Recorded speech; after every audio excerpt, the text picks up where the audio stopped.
YouTube family. Welcome back or welcome to Recruiting Board. I'm Alex DeGraw, where I cover and promote football around New England. Take this time, like, share, and of course, subscribe to the best family here on YouTube. Especially because I'm only 3,000 subscribers away from passing Boston College. Let's do that. Like the video and comment somebody I should interview next. It helps with the algorithm. Let's talk about the game you did play in November 2010, Coach. Yeah. So you get a call, but you need to give the audience some preference to this, because I hear when you get the call, you're chilling, not doing anything. Well, I was doing something. Right? I was wiping my son's rear end, changing his diaper. So it was the first year, 2010, I didn't go to a camp. I was like lost. I didn't know what the heck.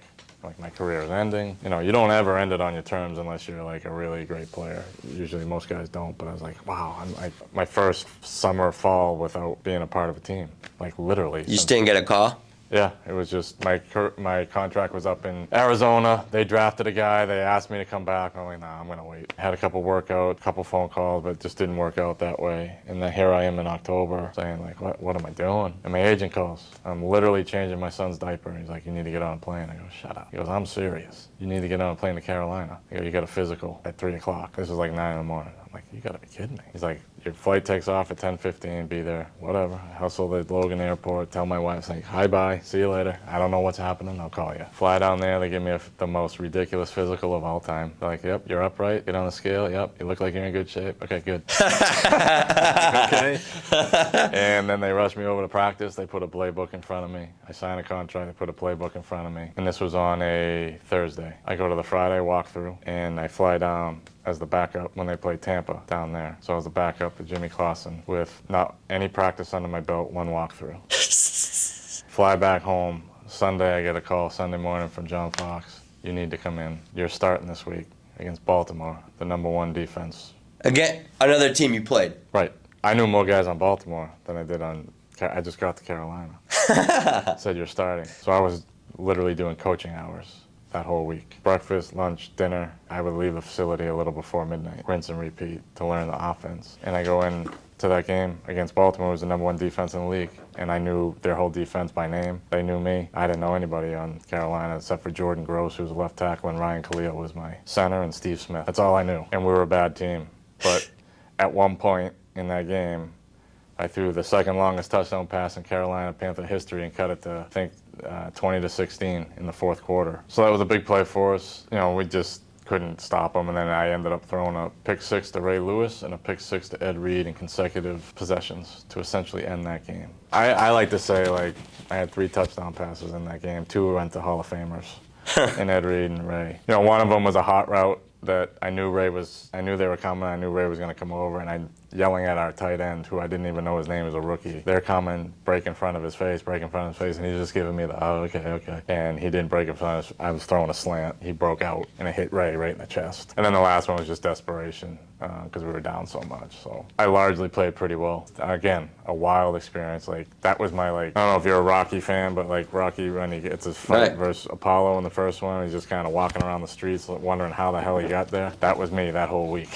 It's like, how did this happen? How am I in Charlotte? How am I playing for the Panthers? I don't even know anything. I have to learn an offense in a week. And oh, by the way, you're playing Baltimore. But wouldn't change it. It was awesome. It was a great experience. I met a lot of good people in Carolina as well. John Fox is as good a human as I've played for as a coach. Like, just a really good guy, guy's guy, player's coach, cared about his players. Nervous is probably an understatement. I wasn't. It was weird. Were you ready? I'm not going to say I wasn't nervous. I was excited, though. I had prepared my whole life for it. I knew I could play in the league. I just never got chances. I just said, what do I have to lose? Everything was stacked against me. And it's a bad team playing against the best team in the NFL, and you have literally 3 practices under your belt. Just go out and wing it. Sling it around, see what happens. And I had fun. I got knocked around. They sacked me a bunch. They were good, but it was ball. And they're hitting me, picking me up, laughing. Like, I remember walking out. I was a captain, going out to captains with Ray Lewis. He goes, I can't believe they're doing this to you. How could they do this to you? I'm like, Ray, I'm good. I'm good.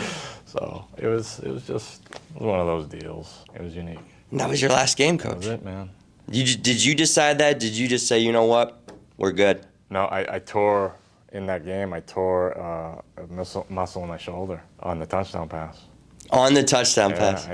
I'm shaking out my shoulder, and my arm's still like shaking, and it wouldn't stop. And there's a lot of pain, and the pain started to come on after the adrenaline of the play kind of stopped. And I played the last quarter and a half with basically a torn. It was in where your lat inserts into your shoulder in my throwing arm, and that kept me out a couple weeks. And then I served as a backup the last 4 weeks of the season.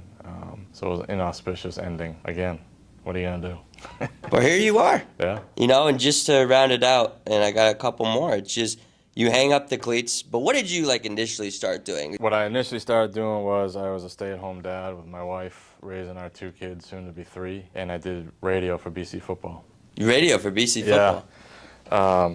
Sideline, did radio. Quickly found out didn't want to do that. Being that close to football and just being on the media side of it, no disrespect, was not enough for me. Like, I needed to be in it. Yeah. I knew I was a coach at heart, but I didn't want to do the whole thing with my family, like either getting hired or fired every 2 or 3 years in college or the NFL. And I had opportunities. St. John's subsequently had been asking me for a couple of years. Finally decided this was a great compromise. I wanted to do it, and it's the best decision I ever made. Was it hard having to hang it up? It wasn't my decision. I got hung up. They take the ball and the jersey away, and you got to go home. NFL football is a very cutthroat, cruel business. I got to do it for almost a decade. That's longer than most people.